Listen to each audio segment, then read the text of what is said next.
This episode of the Mega Meeple is brought to you by our supporters over at Pod Pledge.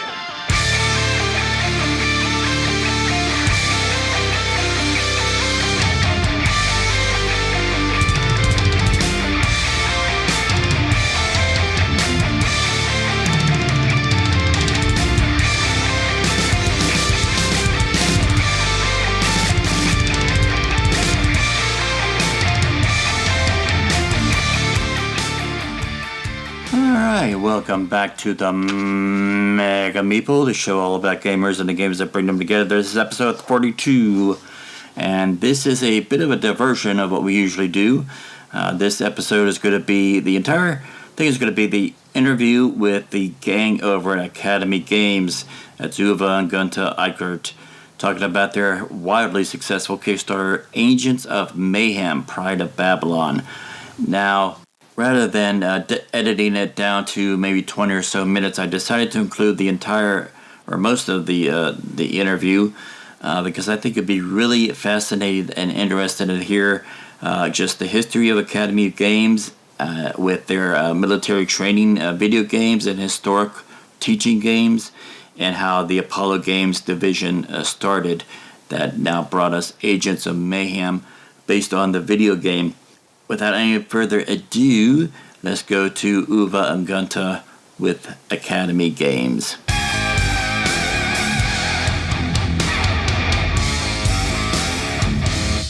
All right, welcome back to the Mega Meeple.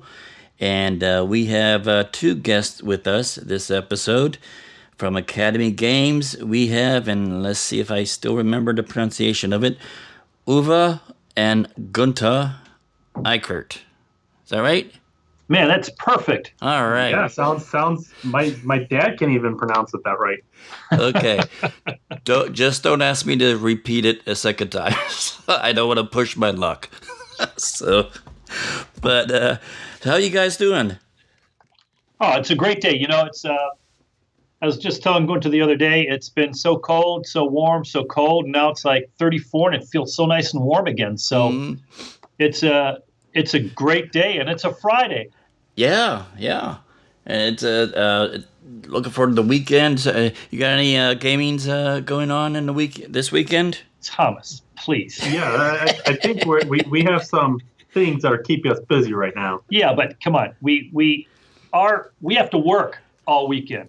Now, to work, we gotta stop and smell the roses and enjoy. You know, Thomas, that's what I'm saying. Our work is games. So okay.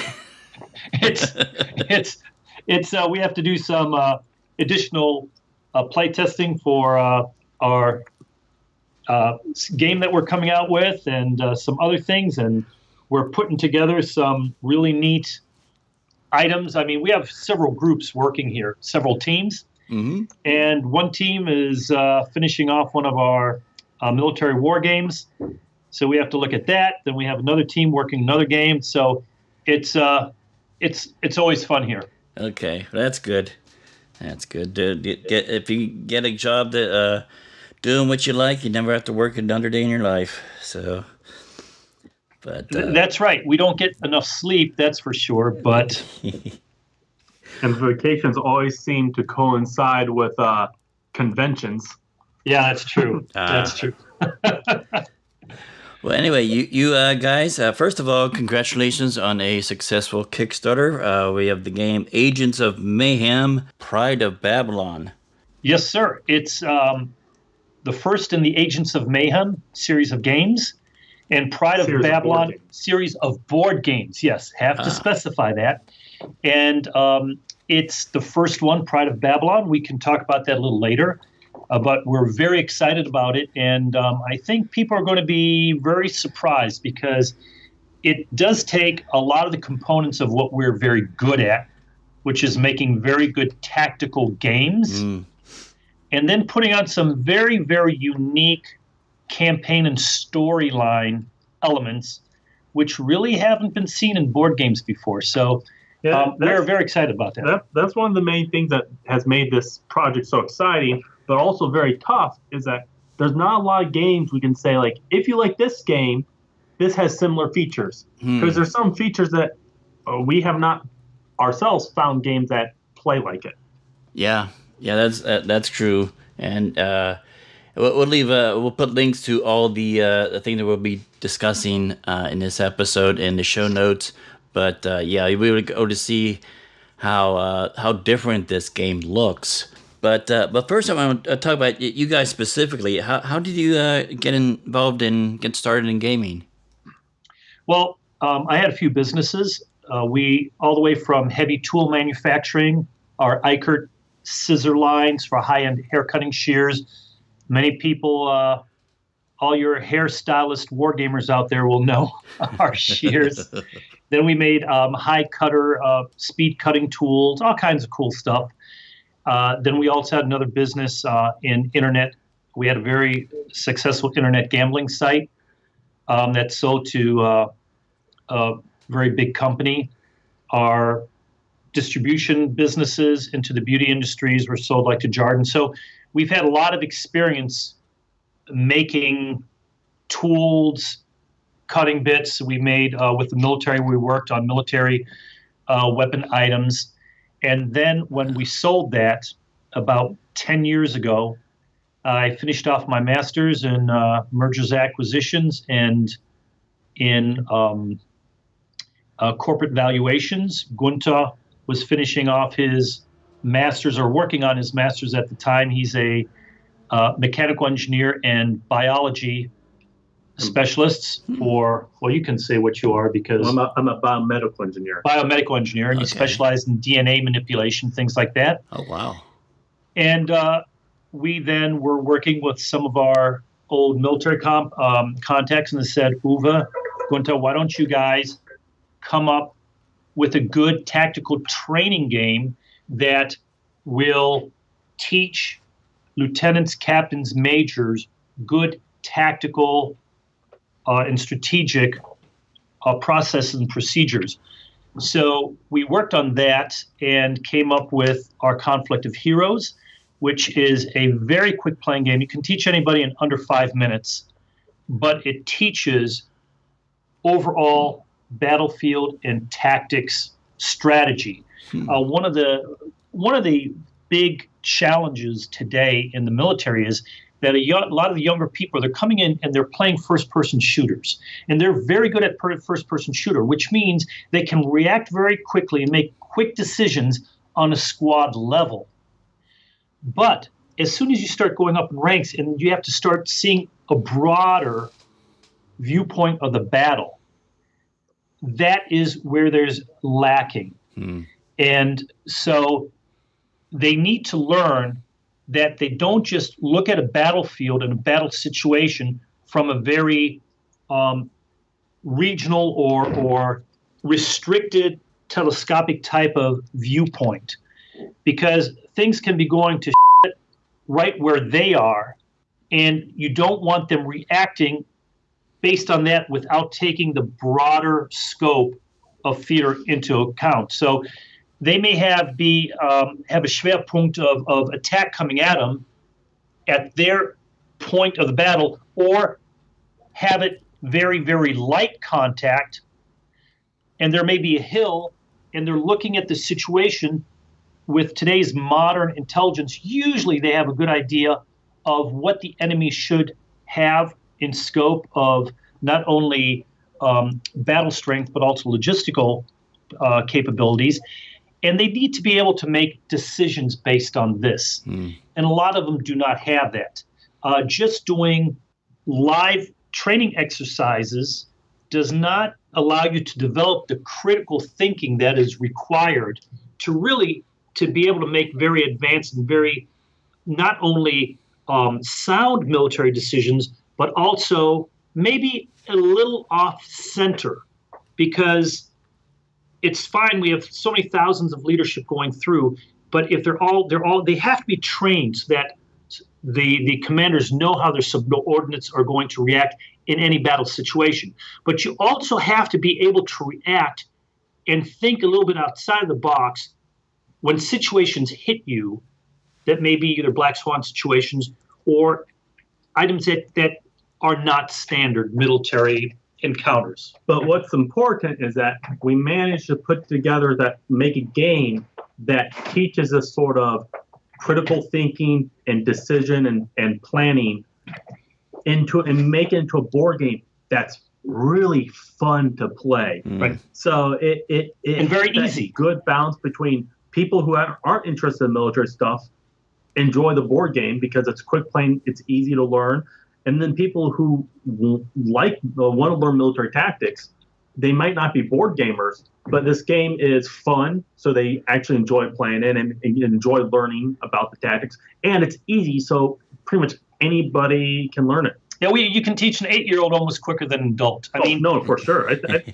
I hold that kids are always smarter than adults for learning new things, and that's one of the things that's so important is that it has to be a quick playing game, but what you learn playing this game is what the relative strengths are of foe and friendly. But what's more important, as you're playing games, board games, not video and not live field exercises, is that you're developing these heuristic routines for your brain. And what that means is that once you're playing things over and over again and you're finding out, okay, it's best in situations like this that I'm going to put my machine guns, my heavy support weapons to get good cross fields of fire. I'm bringing in mortar fire at such a rate, boom, boom, boom, boom. And you start playing that over and over again, you get these heuristic routines based subconsciously so that when you're in a stressful situation out the field, guess what? 95% of our decisions are subconscious. And you want to make sure that your subconscious routines come boom like that and that they are effective, good decisions. And that's where our history is from. We're working with military-based, really tight games at one game of the year. Every single one in the series is one game of the year. And on top of that, make it so simple that 8-year-old people can play it. So if an 8-year-old can play it, a general can play it. Well, maybe. No offense, guys. And then the biggest thing is that you're making decisions every 10 seconds. So decision, anticipation, resolution. And that gets dopamine firing, which gives you all those little pleasure sensors, win or lose, which makes you want to keep on playing the game, which makes the game addictive, which makes the game popular. Right. And not only the military training, but you have, on your website, you have a slew of, you got Freedom, the Underground Railroad. These are really fun and enticing games that actually impart not only serious messages, social messages, but also historical things. So our Birth of America series, which includes 1775, 1754, and 1812, and now the Vikings games for Birth of Europe, these are really, people say it looks like Risk. It's nothing like Risk. It's like saying wine looks like Kool-Aid, but they're two different things. But they're very simple, fast, fun-playing games. You're playing team against team.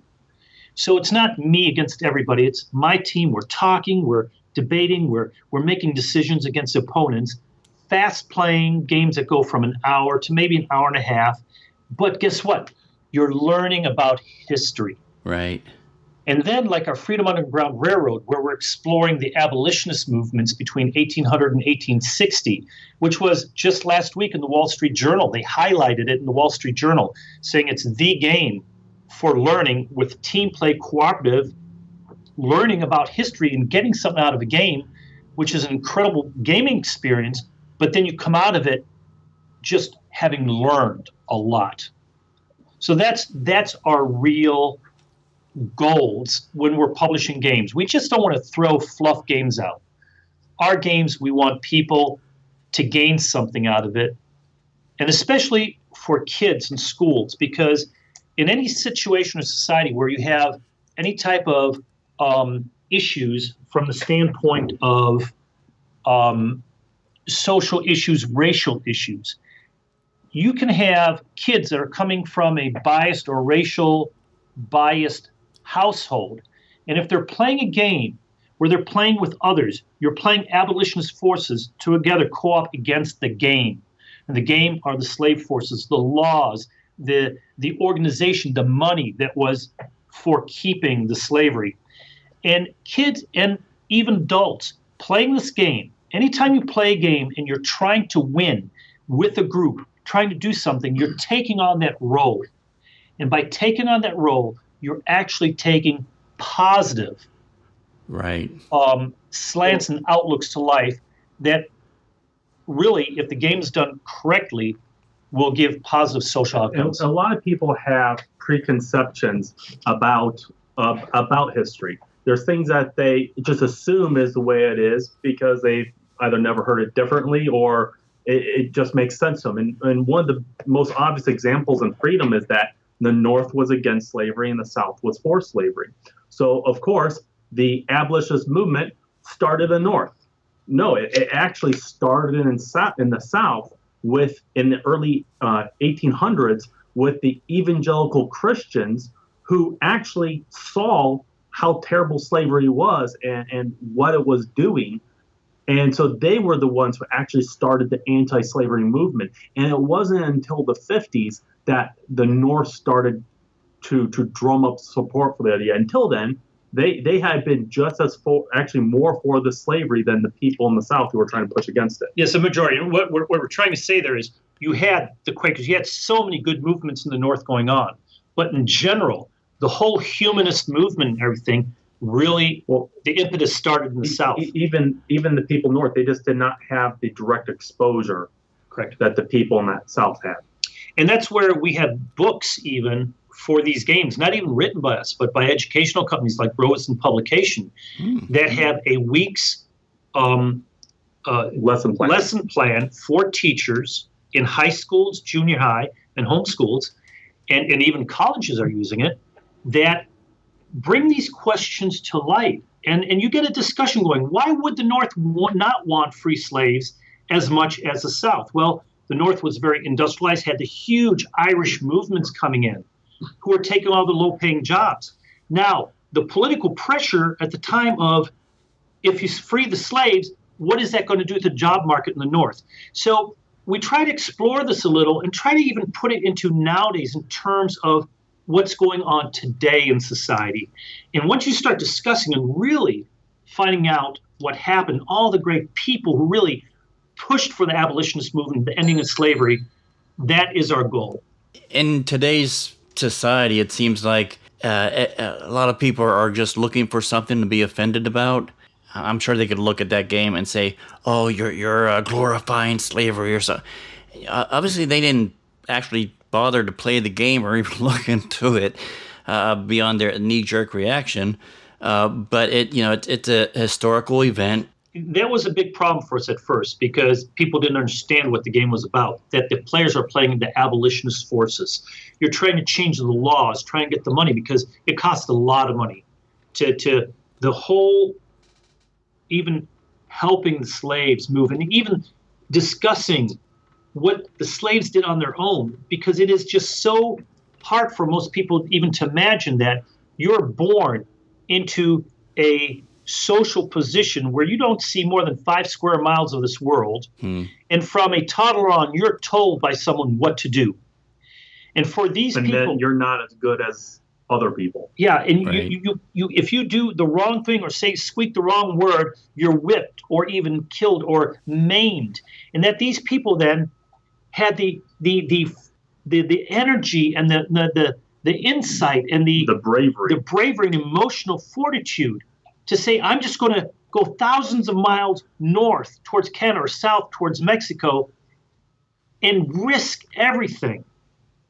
It's just incredible. And we're trying to get people to understand the empathy of this, black or white, because most black people in our society do not understand even what happened in the past. So it's good for our games are now played in community centers. They're being sold in many of the museums, the Freedom Center, the Library of Congress now is getting them in, selling them, because they're seeing that these games are of real value and that games actually have a very positive message. And it's not just like playing Monopoly anymore. Well, and it's great because there's a lot of great games out there. And doing these historical games just is another route for us to grow our gaming community and get people who not necessarily look at playing a game. Like they may not be interested in playing a fantasy or sci-fi game, but something that pertains to their interest or their heritage, it allows us to grow and diversify our gaming community. Definitely. Like you said, it's more than just a game to get around with friends and have fun, but it's making the definite inroads and strides of educating people and making them aware of what happened back then. And we think that's very important. It's just as Americans, what we've come through, and we're going in such a good direction. And I think America is just such an incredible place that's our goal. So enough of that. Yeah. we could go on forever and ever because we are real history buffs here, and we love these games. And we're so happy that more and more teachers and children and just in general Americans are playing more board games because it's teaching them not only good critical thinking, but also it's bringing them face to face again. Mm-hmm. Instead of playing everything over the internet or sitting in the same room and everybody's looking at their smartphone, texting across. All of a sudden now, hey, we're playing a game together. Right. But I definitely wanted to touch on the history of Academy Games and some of the stuff that you guys have produced. Yeah, but moving on to Agents of Mayhem. So now you guys create a whole new division called Apollo Games? Yes, what happened is, and I'll let Gunter go into the details of the game, but we were working on a very good game, again, a Marine Corps type game in Fallujah for squad level training with 3D terrain and everything. And out of the blue, we're contacted by one of these major software companies saying they love our games, they love playing our games. Would we be interested in doing a board game based on their series of video games? And they wanted not just to be like a standard board game where you walk in the room, a bunch of things attack you, roll some dice. If you kill them, you go to the next room over and over. They wanted to make it feel like real military tactics in this fantasy sci-fi world of theirs. We were blown away, never thought of it. But the more we discussed it internally, we thought, what a great idea, because a lot of people will not play a historical game, but they'll play the video games, which has millions of followers. And if they like that game and they like our board games with this setting, then the potential for us then to get them interested in the historical versions with the same game rules go up significantly and broaden the market. So we started a division called Apollo Games based on this. So I'll let Gunter take over because he's the main designer for Agents of Mayhem. He's also the designer of our artificial intelligence, the Athena AI that's used for military situations, which again, we're incorporating for Agents of Mayhem. So Agents of Mayhem, take it away, Gunter. Well, Agents of Mayhem is a team versus team game where you're playing head-to-head against other players. So instead of making it like a more typical dungeon crawler people are used to, where one team of players are playing the good guys and maybe the game or a single player are running the bad guys, we made it very, we represent the bad guys and the good guys, or in terms of Agents of Mayhem, the bad guys versus the evil guys. We wanted to represent them equally. So you can either play as Mayhem, which are the protagonists from the video game that you play, or you can play as Legion, which are the antagonists in the video game.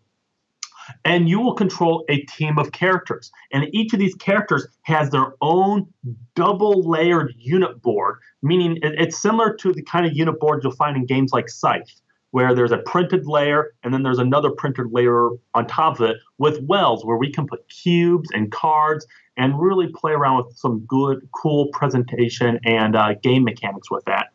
And so you have your team of characters, and we made, just like our Conflict of Heroes games, you go back and forth taking actions. And it goes really, really quick back and forth, where I take an action, which will take me about 20 to 30 seconds, and then my opponent takes an action.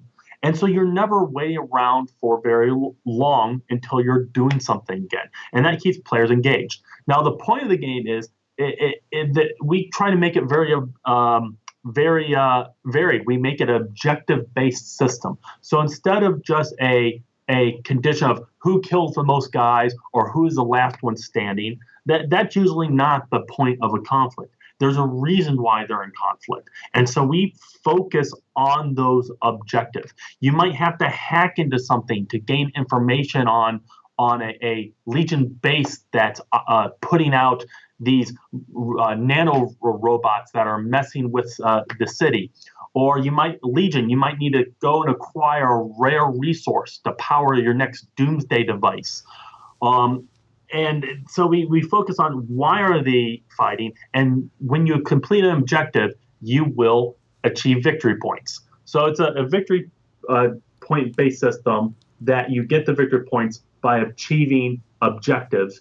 And to achieve the objective, you're going to have to fight your way through slews of enemies, and from the Legion perspective, these super-powered, annoying little agents. But this is all what I want to also put in. These missions and everything are all the foundation of an incredible storyline and campaign system, which Gunter will go into. So it's not just like your standard head-to-head fight slogging, which he'll go into in a little while also. That is, I think, the real power of the game also. So yeah, so compared to like a video game, I mean, not necessarily this video game, but compared to more strategic stuff versus just button mashing. Yeah, and the next layer, the next cool element to the game is that you can actually customize your characters, and they progress game to game. So it has a little bit of a legacy element of it, where you're adding new abilities to your characters. They're acquiring new equipment that at the beginning of every mission, you get to customize with your characters with the different pieces of equipment you've acquired, which vastly changes the strategies available to them. And that you keep those from game to game to game but unlike most other legacy games, you can reset it at any time back to the base state and restart. And so that is one thing that we think people who like RPGs and legacy games are really going to like. And that leads into our campaign, allows us to not only, since you're playing from mission to mission, you're getting to keep the characters. Then we thought, well, why don't we have a storyline that is progressive and builds on top of itself? And that's where we came up with a really, really innovative campaign system that is run off a deck of cards. And you and your opponent will have available to you a certain hand of cards at the beginning of a mission, and you go back and forth choosing cards from your hand to play to build the mission that you'll be playing. So it builds the map you're going to be playing, makes what equipment's available and characters are available to you for that mission, and determines what your objectives to win the mission are. And then when you're playing, depending on which of the objectives you achieve and which you fail, you will draw new cards from the campaign deck, which will progress the stories in different directions. So if I fail an objective that I played for that mission, I will draw one card. And did I say fail the first time? If I achieve it, I will draw a different numbered campaign card. And those lead down two different story paths. Oh, what's even cooler, let's say you make an objective. For example, one of your objectives was to get a scientist, capture a scientist. Well, it's just not, you got it, pull a card. No, you then decide what to do with the scientist. Are you going to kill that scientist? Are you going to hold it for hostage? Are you going to try to turn it to your side and try to make them work for you? Okay. And whatever you decide, again, influences the direction you're going in. So it's not just a simple get an objective, pull a card. It's what your decisions are, and these decisions ripple forward for the rest of the game. Because those cards you're drawing are the cards you're going to have available to develop the next mission. And what's even cool, sometimes these cards there's choices on them. Well, you'll draw a card that says, because you did this, these are the possible choices you can make. And you choose one, and that'll have you draw another card that leads you down possible path. So as you play through this campaign, every mission, there'll be 3 to 4 or 5 active objectives and cards the number of possible branches of this story is immense. And what's even cooler, as you progress down one branch, that branch will award you what we call keys. And if you acquire a certain key, it could affect another branch, because every objective card says, if you have this key, add this side effect to it. Okay. So if I did this first down this storyline, it could have another effect in another storyline, which adds overlapping. And every time you play, depending on which branches you choose and what order those cards get played in, can completely change your game experience from game to game to game, which makes this game hugely replayable. Wow. And the campaign has dozens of different storylines that branch out into hundreds of different endings. Wow. Yeah, to give you a little context, like what I said before, you capture the scientist. Now, if you decide to, let's say, take the scientist prisoner or even eliminate them, what are the effects coming forward? You don't know, but you make that decision. Well, that decision later on could be one of dozens of different things that could happen. But one of them is that her brother, who is a mob boss, all of a sudden is all over you, which really can thwart your plans going forward. But if then your opponents do something different later on, can affect exactly how the mob boss reacts in the future. So it's not only your decisions that affect the future, but your opponents, and you're affecting each other. So every group playing this, as we say, there are hundreds and hundreds of different ways to win. That is just so unique that every group will have a different story. That's incredible. I mean, I could see spending literally hundreds and hundreds of hours just playing this thing and trying to get the different scenarios and possibilities. Now, you with co-op, you also have a co-op and a solo play available.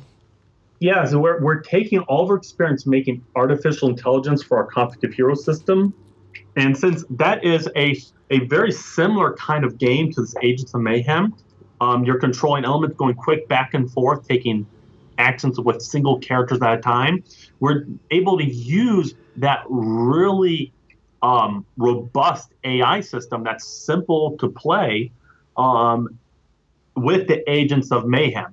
And that is going to, people who, because we've first released it for our Conflict of Heroes, a lot of the people back in this Agents of Mayhem, it'll be their first experience playing an artificial intelligence in a board game that does not cheat, that follows all the same rules as the player. And what's cool about the Conflict of Heroes AI that we're using is that it actually teaches players tactics when they're playing against it. And so people have said playing the AI has actually improved their gameplay rather than playing a human who's just as ignorant as them about military tactics. We built real military tactics in this AI. And what a funny thing about the AI's origins, it's based off the statistical modeling that I studied for grad school, and how all our cells interact with each other to create order and create these different pathways in our body. So how your white blood cells, how do they react and combat a bacterial infection? And the statistical models that we use to build and understand this thing that we can't always directly observe, we then applied to military tactics, and it turned out to work very very accurate. It's a very good simile or a simile, yeah. So that's kind of an interesting where it came from. So it's built off real science, real hard statistical math, but we managed to present it in such a way where players don't know that how it really works and what's going on in the background. Wow. They don't care. Yeah, we're trying to take all the difficulty in a game. There are no aberrant rules. There are no exception rules. The game is so simple to learn and play, but all the details and all the innuendo is built in the system. So you don't have to memorize the stuff. You don't have to learn it. So that's the same design principles that we used with our historical games. We're now putting into our upcoming sci-fi and fantasy games. And I just want to put one little caveat on there, because people are very afraid that we're getting away from our military historical roots. Not the case whatsoever. We've been very, very blessed to have very good teams. We're growing quickly. Yeah. And the whole thing is that using these sci-fi games, we're hoping then to say, hey, you love this, play the same system in this historical setting. And then they learn. The thing that is interesting is that it's hard to design a board game. And it's even harder to find somebody who can design a board games but also has an interest and knowledge of history to develop a good board game that's also historically accurate. So in Academy Games, we've developed a really good core team of game designers who also really have a great interest and knowledge of history.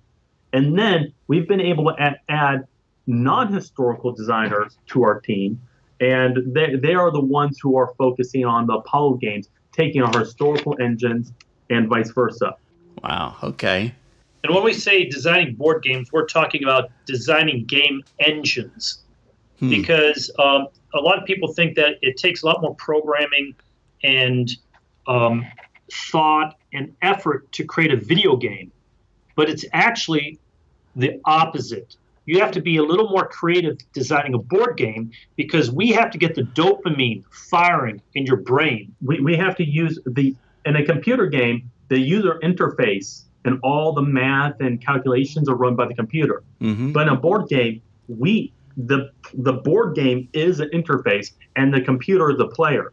So we have to pay a lot more attention to psychology and flow of thought in a board game to make a play experience, and we can't rely on a computer to do some maybe complex stuff that the player's not aware of.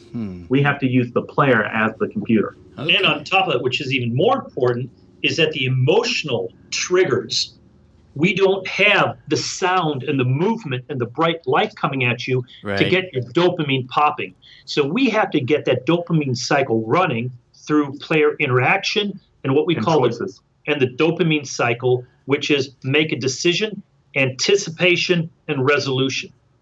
And if we can get that cycle quick enough with enough amplitude of emotional amplitude involved, that's when you have a good engine. Excitement is an example of emotional amplitude.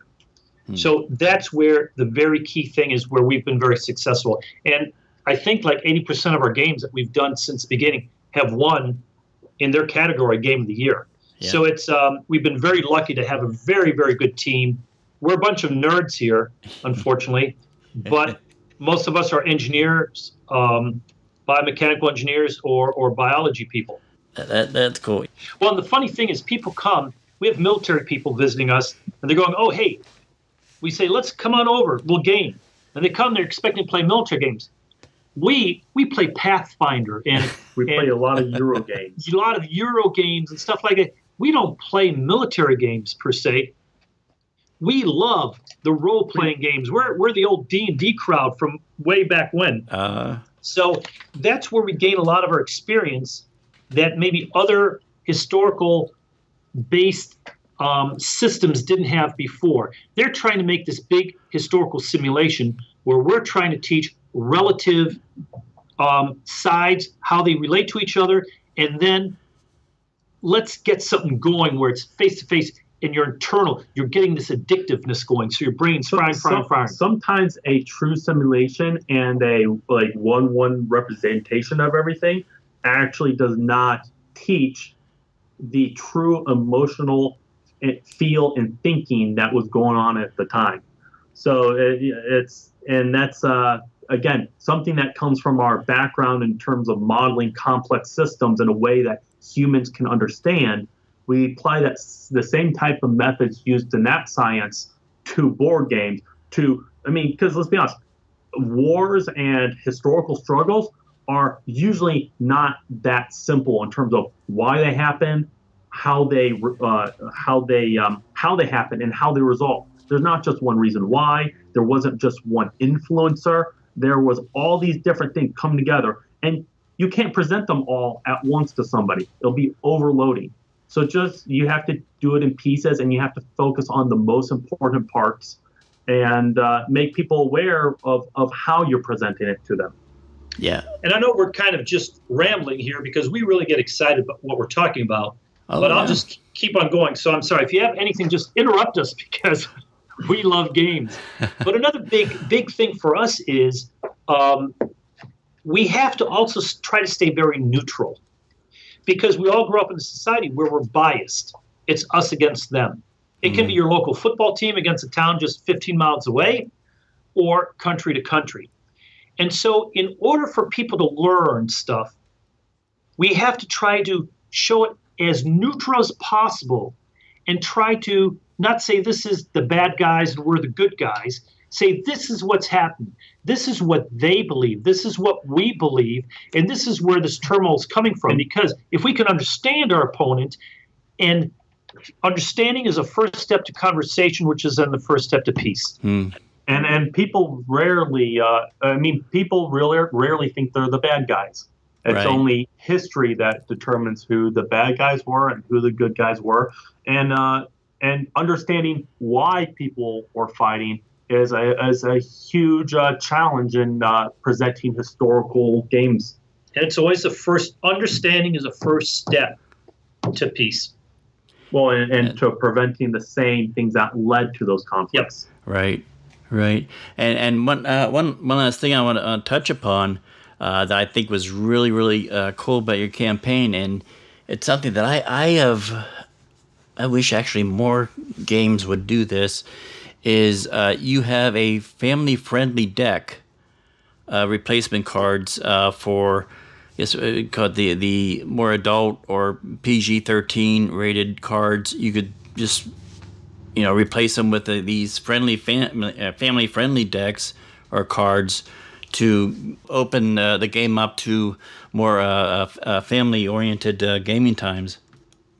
Yeah, it's when we set out with Agents of Mayhem, it's set within the Saints Row universe. And for people who are familiar with that, and for those who aren't, it is a very it doesn't hold back. Characters, they cuss when somebody would cuss. They use sexual innuendos. They talk about some really mature content themes. And just like our historical games, we treated this game as a historical subject. We wanted to accurately represent that. So we included that mature content in the board game. But we know a lot of people, they want to be able to play this fun game with their younger children. So we made this family-friendly deck that replaces all the cards that have any sort of mature content with them with G-rated content. That's and great. It doesn't take away from gameplay, but we didn't want to make the game G-rated because you have to represent the game as the video game is. So, yeah, it's like if I'm making a movie about New York City, I'm not going to shoot it in little hodunk town in North Dakota. It's a totally different setting. So we try to keep the same settings. It would be like shooting a movie about D-Day where you're not allowed to show anybody dying. Right. And to me, it would be a disservice to say to make it look easier than it was. And that's kind of the same way. We don't want to alter this history of this video game at all. Right. But we still want to let people who to be able to enjoy it in the way they want. That's good. Saying with the dying, I think that was a little off because I think it's also what we're taking out is the mature. Well, I'm trying to use a simple analogy.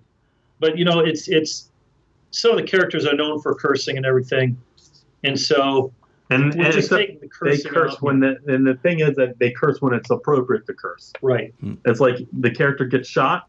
If it's the character's personality, some people would curse, but that we take that stuff out in the G-rated cards. Right.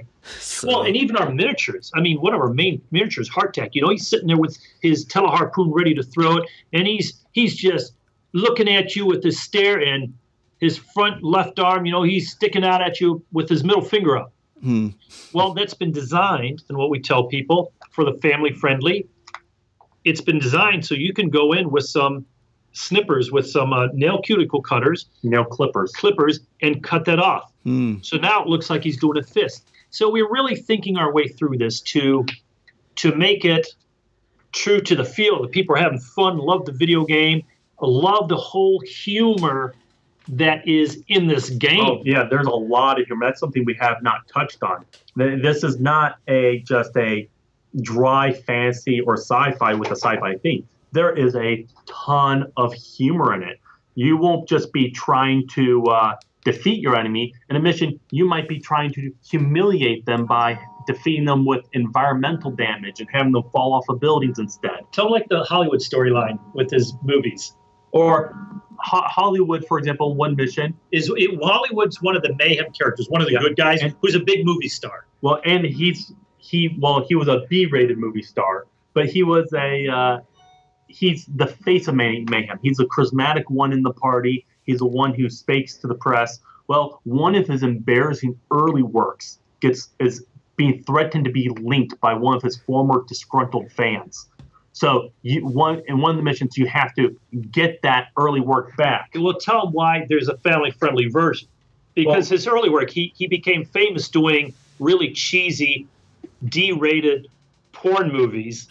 And he thought he found and destroyed all the tapes of one of the movies where he was supposed to do a scene, and he couldn't get it up. Well, the Legion found that, and they're threatening to release it so all his fans become, he's not the big He-Man. And now Mayhem, or Hollywood, what's the decision he's going to make? Is he going to actually backstab his own side to get stuff, but we don't want to give stuff away? Okay. So stay tuned. Well, guys, thank you so much. And the game looks fantastic. Yeah, and the board, you have like multi-storied buildings on the board and 3D board. So how did you come up with that design? Well, first we were originally, this idea came to make a game for Fallujah, and Fallujah is a very congested old city with a lot of multi-story buildings. And so when you're fighting this, you're not just worried about the player, the X, Y directions. You also have to worry if there's a guy above you on the roof.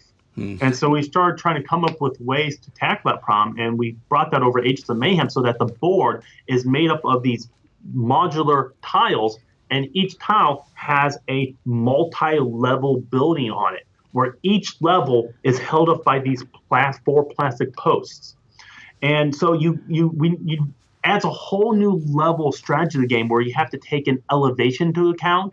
There might be an enemy on another rooftop adjacent to you. Are you able to jump across that gap? Is it worth the risk of that? Or are you going to maybe fire at them from not optimal range? You can climb buildings. Are you going to climb the building or move where you might be exposed? Or are you going to move into the building and move up the stairwells where you at least have cover? It has a lot of new strategy.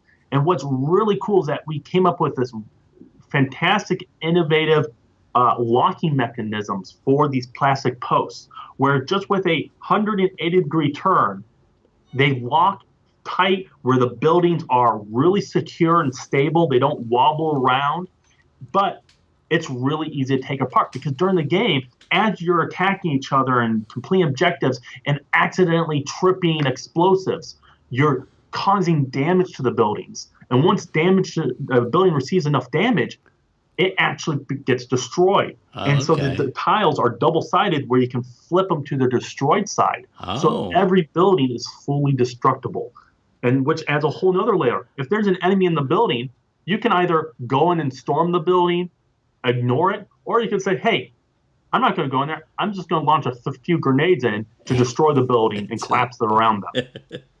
And it is so cool. Thomas, and that's really one of the big things that we really didn't highlight.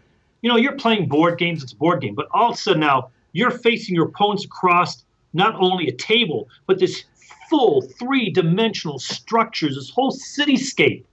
It is cool. It is cool. So yeah, you're with this game, you're getting a lot of value. You're getting the building tiles that you can build city blocks out of. You're getting a ton of Agents of Mayhem characters that you can customize your 3-player or character team with. A bunch of Legion bad guys that add their own new dimensions and plots to the game. Beautiful miniatures. Yep. And huge ones, even like the big golem. I mean, these are 72 to 78 millimeter miniature in height. Wow. So nice big thing. So yeah, it's a 36 millimeter scale miniatures. So if anybody's interested still, go on Kickstarter and check out Agents of Mayhem. Or the Kickstarter, if it's over, you can check it out on our website too, if you're interested in pre-ordering. Or when it's over, just go on Kickstarter and just click it, and it'll still be available for a little while. Great. Well, one last thing before we close up, we have a little game we would like to play with our guests. It's called the Mega Meeple Rapid Fire Round. And basically, I'll give you guys a choice between one or the other, and you just tell us which one you prefer. We'll both answer at the same time. See if we're on the same wavelength. Okay. Skydive or bungee jump? Skydive. Ooh, bungee jump. All right. Roller coaster or Ferris wheel? Roller coaster. Yeah, roller coaster. Really? Why are you surprised? You don't like roller coasters? I like roller coasters better than Ferris wheels. Okay, I guess so. All right. Snakes or sharks? Oh, snakes, definitely. I like snakes. I don't know. Shark is yummier. Oh, to eat. Well, So I never thought of that way. Shark. I was thinking of being the victim, not the hunter of them. Oh, there you go. Different way of thinking. All righty. Android or Apple? Android. Oh, Android, yeah. All right. Guitar or bass? Guitar. Yeah, guitar. Okay, guys. Well, thank you so much for being a guest on our show. Man, it was a lot of fun talking to you guys. Learned a lot. And now, if people want to find out more about you or the game or Academy Games, where could they go? They can go to academygames.com. Or you can also check us out on Facebook at Academy Games. And, on Board Game Geek, or check out the Kickstarter. All right. And, of course, we'll have all the links to those things in the show notes of this episode. Uwe Gunter, thank you so much it's been a fantastic interview. I think it's one of the best interviews we've had so far. So thank you so much. Thanks, Tom. Thomas. You've been a great host. Yeah, and thank you so much for the opportunity to talk with you and your fans. It's a pleasure. It's a pleasure. Well, until next time, thank you so much, and we'll see you guys next week. Thank you so much for listening. Stay tuned next week, as our guest will be the people from Lethal Chicken Games talking about their game, What the Film? Now, if you enjoyed this episode, feel free to tell all your friends about it. Spread the word. We really appreciate it. Also, give us some 5-star loving and leave us a happy review. And if you really liked the episode, you can go over to our Pod Pledge page and donate so much an episode or a month. It will really help us out with the hosting cost as such. And, of course, all the links to those things can be found on the social media page of the website. That's www.themegameeple.com. So thank you so much for listening, and we hope you will join us again next week. Until then, this is Tom saying we'll see you at the gaming table.